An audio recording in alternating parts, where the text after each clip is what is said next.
ચૂંટણી આવી ગઈ છે અને હવે મંથન થઈ રહ્યું છે મૂર્તિયાઓ ઉપર કે કોને ઉતારવા મેદાનમાં, કારણ કે ગુજરાતની જ્યાં સુધી વાત છે ત્રીજી વખત હેટ્રિક મારવાની છે ભારતીય જનતા પાર્ટીની નેમ છે. ન માત્ર હેટ્રિક પણ દરેક બેઠક પર દરેક ઉમેદવાર 5 લાખથી વધારેની લીડ સાથે જીતે એના માટેનો ટાર્ગેટ સેટ કરવામાં આવ્યો છે અને એના માટેની તૈયારીઓ પૂરજોશમાં ચાલી રહી છે. એક તરફ ઓપરેશન લોટસ અને બીજી તરફ દિલ્હીની અંદર મૂર્તિયાઓ ઉપર મંથન ચાલી રહ્યું છે. 2 દિવસની બેઠક છે. પહેલા દિવસની બેઠક પૂર્ણ થઈ છે. મુખ્યમંત્રી પણ દિલ્હી દોડી ગયા છે. ત્યારે બેઠકની અંદર શું ચર્ચા થઈ, કયા કયા મૂર્તિયાઓ હોઈ શકે છે, પેનલ તૈયાર થઈને 3 જણાની પહોંચી ગઈ છે. બેઠકની અંદર કેવી ચર્ચાઓ થઈ હોઈ શકે છે અને કોના કોના નામની ઉપર મોહર વાગી શકે છે, મનીષ પાસેથી વિસ્તારથી જાણીએ, મંથન કરીએ મનીષ સાથે. નુપુર કોર કમિટીની આજની જે બેઠક હતી એ બેઠક પૂર્ણ થઈ છે. આવતીકાલે ચૂંટણી સમિતિની ભારતીય જનતા પાર્ટીની બેઠક મળવાની છે. આ બેઠકોના સિલસિલા વચ્ચે સૌથી મોટી વાત અહીંયા એ છે નુપુર કે જે ભારતીય જનતા પાર્ટીની એવી બેઠકો, જે સિલેક્ટેડ બેઠકો લાગે છે એક સર્વે મુજબ, કે જ્યાં એવા ચહેરાઓના નામની પહેલેથી જાહેરાત કરી દેવામાં આવે જેનાથી આસપાસના આખા વિસ્તારને ફાયદો થઈ શકે. એવી બેઠકો જે ભારતીય જનતા પાર્ટીએ ગત લોકસભાની ચૂંટણીમાં ખૂબ ઓછા માર્જિનથી હારી હોય, અથવા તો એવી બેઠકો કે જેના પર ભારતીય જનતા પાર્ટીના ઉમેદવારોની હાર થઈ હોય, એ તમામ બેઠકો, એમાં એ પૈકીની લગભગ 100 બેઠકો એવી છે કે જે પહેલી યાદીમાં બહાર આવી શકે. એવું પણ ચર્ચાઈ રહ્યું છે કે ગુજરાતની કેટલીક બેઠકોના નામો પણ આ ચર્ચામાં આવ્યા હોઈ શકે.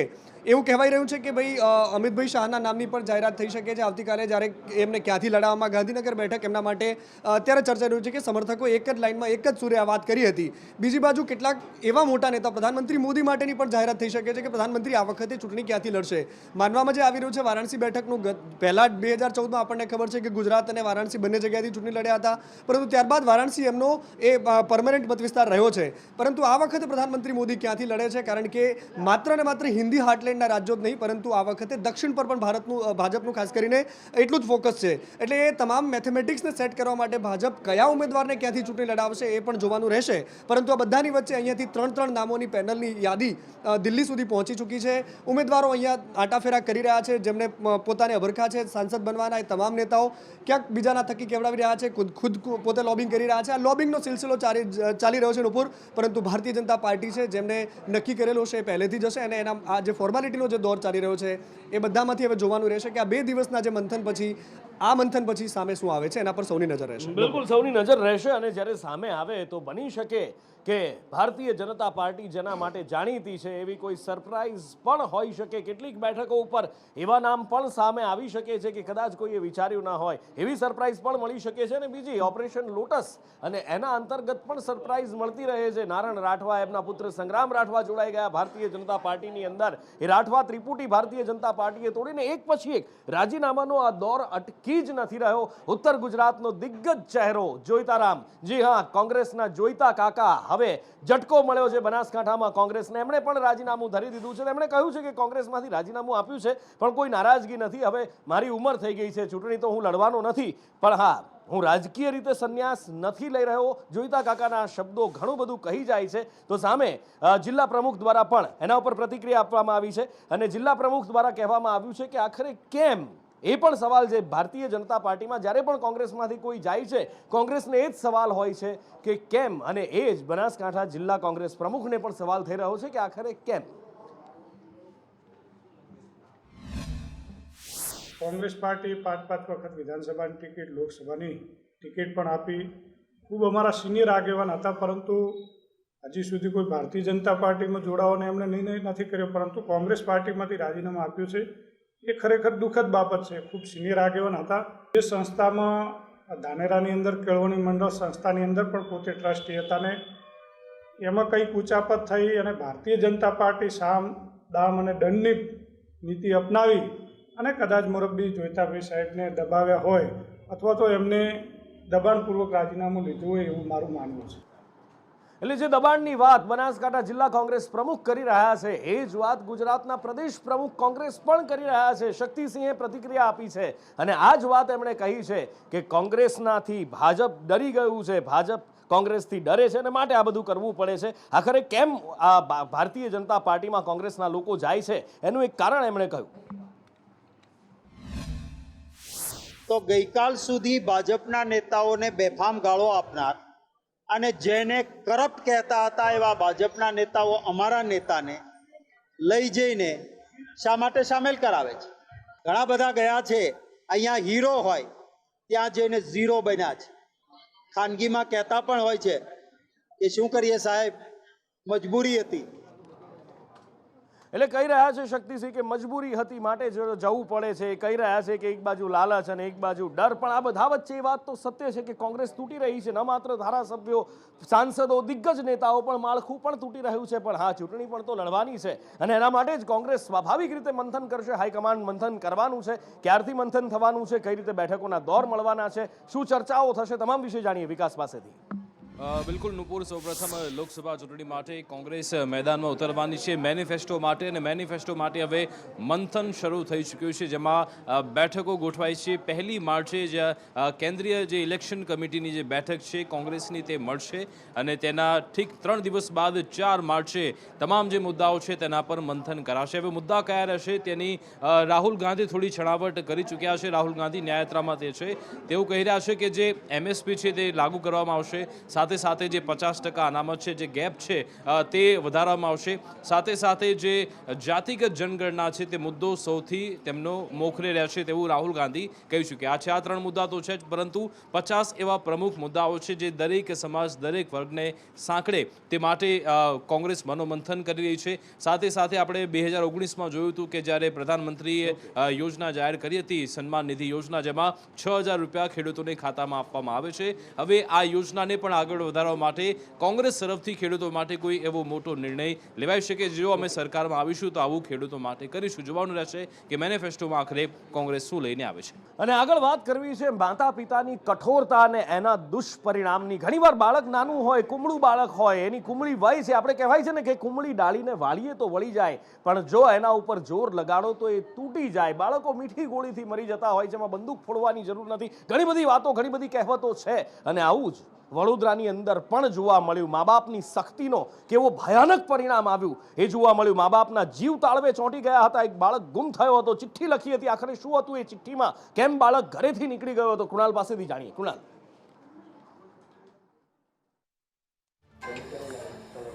વડોદરામાં 12 વર્ષીય જૈનિલ મકવાણા ઘરેથી પલાયન થયો હતો. જોકે પોલીસે મહામહેનતે તેને શોધી કાઢ્યો છે અને પરિવારને પણ સોંપ્યો છે. અને પરિવાર હાલ અહીંયા લક્ષ્મીપુરા પોલીસ સ્ટેશન ખાતે છે. જૈનિલ મકવાણાના જે માતા પિતા છે તેની સાથે પણ પોલીસ કાઉન્સેલિંગ કરી રહી છે, વાતચીત કરી રહી છે. અને બાળક મળી આવ્યા બાદ માતા પિતાને પણ ક્યાંક રાહત થઈ છે. શું નામ છે ભૈયા? પંકજ મકવાણા. આ જૈનિલ જતો રહ્યો છે ને, કે નોટ પણ લખીને ગયો હતો કાગળમાં? ના, એટલે નોટ લખીને ગયો હતો. તો તમારો પણ ઉલ્લેખ કર્યો છે કે કંઈ બનીને પરત ફરીશ. હા, એટલે એને એવું લખ્યું હતું કે હું કંઈક બનીને પાછો આવીશ. એને કઈ વસ્તુથી લાગી આવ્યું? એ તો મને પણ નથી ખબર, કે કારણ કે અમારા વચ્ચે એવા કોઈ હતું નહીં કે અમે એ આ રીતનું પગલું ભરી શકીએ. તમે ઘરે એવું પણ અંદર લખવામાં આવ્યું છે કે એવું તમે બોલતા હતા કે તું ક્યાંથી આવ્યો છે? ના, એ વસ્તુ ખોટી છે, એવું નથી લખ્યું એને. આર્થિક પરિસ્થિતિ ઘરની ખરાબ છે? ના, કોઈ ખરાબ નથી, સેટલ છે. કેમ લાગી આવ્યું એ પણ ખબર નથી. જે તે દિવસે કોઈ ઝઘડો થયો? કોઈ ઝઘડો નથી થયો કે નથી મારા છોકરાએ કામ એવું કોઈ એને લાગી આવ્યું. સડનલી કદાચ એનું માઇન્ડ કોઈ વોશ કર્યું હશે, કાં તો કંઈક જગ્યાએ એને જોયું હશે, જેથી કરીને એણે આ પગલું ભર્યું છે. બાકી એના અમારા પ્રેશરમાં કે અમે કોઈ એવો પ્રેશર બી નથી કરતા અમારા છોકરા ઉપર કે એના આ રીતના પગલું ભરવાની જરૂર પડે. ક્યાંથી મળી આપે? અને વાત કરવી છે એનસીબીના અત્યાર સુધીના સૌથી મોટા ઓપરેશનની, જે મધ દરિયે પાર પાડવામાં આવ્યું અને એમાં નેવી અને બીજી એજન્સીનો પણ સાથ લેવામાં આવ્યો. પણ 3300 કિલો ડ્રગ્સ ઝડપવામાં આવ્યું હતું. આખરે ક્યાંથી આવી રહ્યું હતું આ ડ્રગ્સ, ક્યાં પહોંચાડવાનું હતું, એની સાથે કોણ કોણ ઝડપાયા છે, શું કાર્યવાહી થઈ રહી છે, જાણવા મળી રહ્યું છે કે પાકિસ્તાન સુધી એના તાર લંબાયેલા છે. જિગ્નેશ પાસેથી વિસ્તારથી જાણીએ. નુપુર, જ્યારે ગુજરાતના દરિયાકાંઠેથી અથવા તો મિડ સીમાં કોઈ પણ ઓપરેશન પાર પાડવામાં આવ્યું છે, ત્યારે ડ્રગ્સની હેરાફેરીમાં 2 જ નામ સામે આવે છે, કાં તો અફઘાનિસ્તાન અથવા તો પછી પાકિસ્તાન.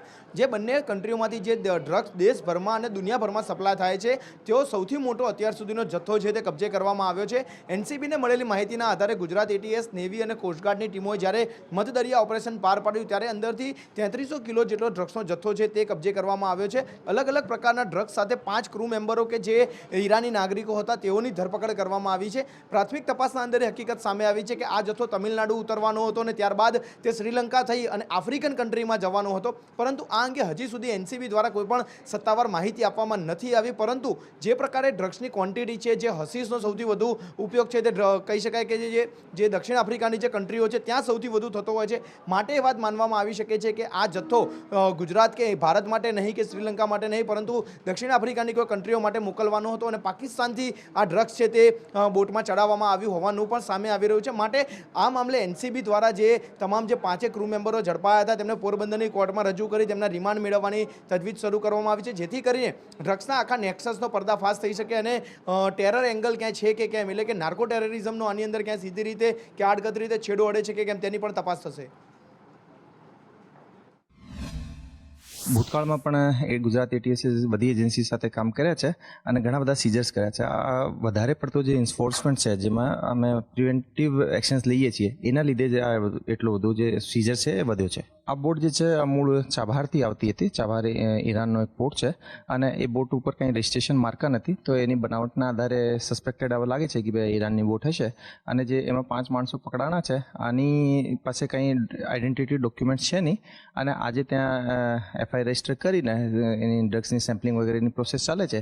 એ બધાને જ્યારે અમે અટક કરીને પૂછપરછ કરીશું ત્યારે હવે વધારે ડિટેલ્સ જાણવા મળશે. हमारे साथ बातचीत करने के लिए एनसीबी डीजी सत्यनारायण प्रधान जी हैं. सर ये बताइए कि सबसे पहले इस ऑपरेशन को कब लॉन्च किया गया, क्या सोच के लॉन्च किया, क्या इनपुट था और फिलहाल क्या कंक्लूजन है? देखिए, तीन चार सप्ताह से लगभग 1 महीने से ज़्यादा से ये इनपुट आ रहे थे कि एक कंसाइनमेंट या मल्टीपल कंसाइनमेंट्स आ सकता है और ईरानियन पोर्ट या पाकिस्तानी पोर्ट के इस्तेमाल करके आ सकता है. इसी आधार पर इन्वेस्टिगेशन की कार्रवाई और तहकीकात की कार्रवाई लगातार हो रही थी और जब हम लोगों को सटीक इनपुट मिला तो नेवी से हम लोगों ने शेयर किया, एटीएस से शेयर किया और उसके बाद ये कार्रवाई की गई. हमारी टीम भी उनके साथ गई, एटीएस गुजरात की भी टीम गई और फिर हम लोगों ने इस पर जो दबिश की और इसको पकड़ा. ये जो 5 लोग पकड़े गए हैं, क्या उनका पुराना भी लिंक इस तरह की ड्रग तस्करी से है? ऐसा अमूमन होता है कि ये लोग प्रोफेशनल होते हैं और प्रोफेशनल ट्रांजिटर्स, प्रोफेशनल ट्रांसपोर्टर्स होते हैं और उसी कैटेगरी में ये होंगे, ऐसी संभावना पूरी है. देखिए, एनसीबी को समुद्र में जाने की जरूरत इसलिए है क्योंकि सागर का जो रास्ता है उसको इस्तेमाल करने के लिए सिंडिकेट्स ज़्यादा तत्पर हैं, क्योंकि इसमें अगर सक्सीड कर जाते हैं तो वॉल्यूम्स ज़्यादा आते हैं, ड्रग्स का वॉल्यूम ज़्यादा आता है, वैल्यू ज़्यादा आता है. और हमारा कोस्ट बहुत वनरेबल है क्योंकि बहुत बड़ा कोस्ट है, हज़ारों किलोमीटर का कोस्ट है. तो इसी के मद्देनज़र वो लोग कोशिश करते हैं कि किसी तरह से लैंडिंग कर लें लैंड पे और इसीलिए हम लोगों की तैयारी भी उतनी मुकम्मल होने की ज़रूरत है और उसी कड़ी में ये कार्रवाइयाँ हो रही हैं और आगे भी होंगी. दिल्ली से कैमरामैन राजू चौहान के साथ मैं अजय यादव, संदेश न्यूज. ગુજરાતમાં નવી મહાનગરપાલિકાઓ બનવા જઈ રહી છે. પહેલા જ 7 નગરપાલિકાને મહાનગરપાલિકા બનાવવાની જાહેરાત કરવામાં આવી હતી અને હવે વધુ 2 આખરે કઈ નગરપાલિકા મહાનગરપાલિકા બનવા જઈ રહી છે અને જાહેરાત પછી કેવો માહોલ દેખાઈ રહ્યો છે, કશ્યપ પાસેથી જાણીએ. કશ્યપ,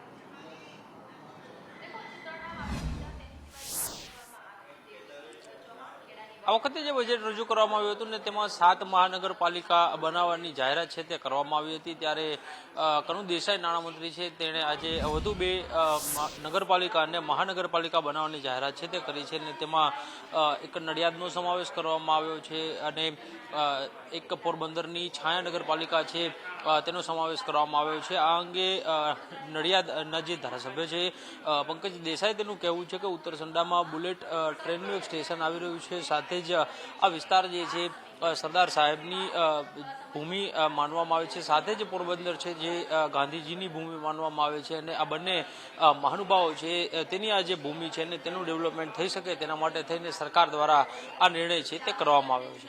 જી, મહાનગરપાલિકા બનવાથી શું ફાયદો થાય છે એ પણ એક સવાલ છે. મહાનગરપાલિકા ગ્રાન્ટમાં 30% રકમ રોકવી પડે છે. જોકે મહાનગરપાલિકા બનવાથી ફાયદા ઘણા બધા છે, વિકાસને પણ વેગ મળે છે.